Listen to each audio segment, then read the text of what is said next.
Sick of waiting for perfect waves? Need a board that'll just get you some waves. You want to get in early. You want to make it not too hard. Needs plenty of stability on a junky day. You just want to have fun. Um, have I got the board for you? So 80% of my surfs are actually on this board because I live here on the Gold Coast, and 80% of the time the surf's pretty average.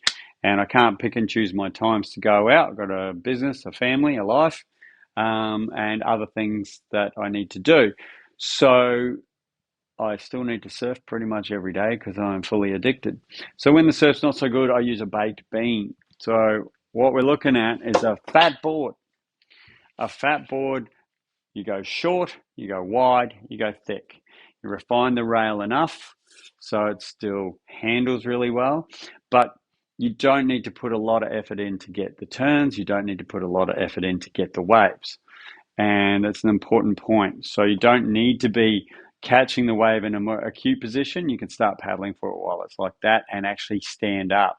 So when the surf's terrible and it's going to close out on you, you're actually getting up and riding the wave while it's still like this. So you get down the line a little bit, you get a couple of turns, you have fun. And then it closes out and then you paddle back out and get another one. So you're not looking at these beautiful long lines going, oh yeah, I'll ride the beam. No, this is the board that you ride when the surf's terrible, and you can, and it's actually very addictive. I find myself looking at good waves on a good day, going, oh, that one wasn't so good. Maybe I should take the bean out. Important to note with a bean that generally most of them out there from other companies are good for 3 foot. When a 4 to 6 foot wave comes through, which happens here on the Gold Coast a lot on a 3 foot day, unless the tail has been refined here and thinned out this way, there's too much buoyancy. You won't actually be able to slow them down.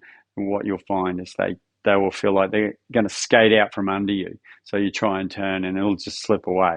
So very important to note that if you are looking at a bean from us or anyone else, that you want a refined tail.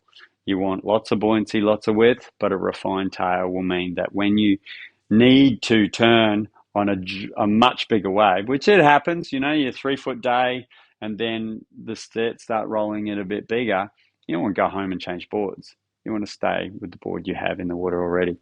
So just wanted to introduce you to the baked bean.